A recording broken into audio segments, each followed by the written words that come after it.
दुधामध्ये काय फरक तुम्हाला जाणवतो? दूध घट्ट आहे आणि दुधामध्ये वाढ आहे आणि जी साय येते ती साय म्हशीच्या दुधासारखी येते. साय म्हशीच्या दुधासारखी आहे ते HF ची.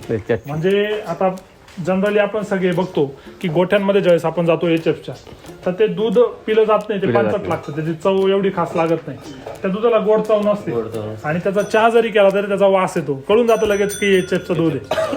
परंतु सर असं सांगताय का त्याची जी साय आहे ती साय म्हशीच्या दुधा एवढी जाड आहे, म्हणजे त्याचा काय वाढला? फॅट वाढला. दुसरी गोष्ट, त्या दुधाची चव कशी लागते? एकदम चांगली लागते. म्हणजे साखर टाकून पिता का?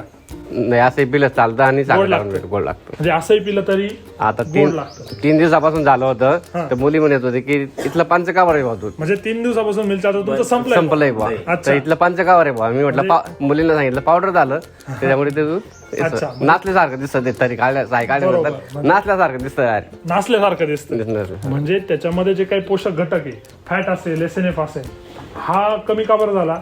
कारण की मिल्क चार्जर आहे ना सर, गायच्या पचन शक्तीवरती काम करतं. जरी त्याचं नाव मिल्क चार्जर आहे तरी ते कशावर काम करतं? गायची पचन शक्ती, रक्ताभिसरण शक्ती, गायची रोग प्रतिकारक शक्ती, या सगळ्या घटकांवरती मिल्क चार्जर काम करतं. आणि मग ते जर देत असाल तुम्ही तर दिलेला चारा गायच्या अंगी लागतो आणि अंगी लागल्यामुळे मग दुधाचं फॅट वाढतं, SNF वाढतं, दूध तुमचं वाढतं.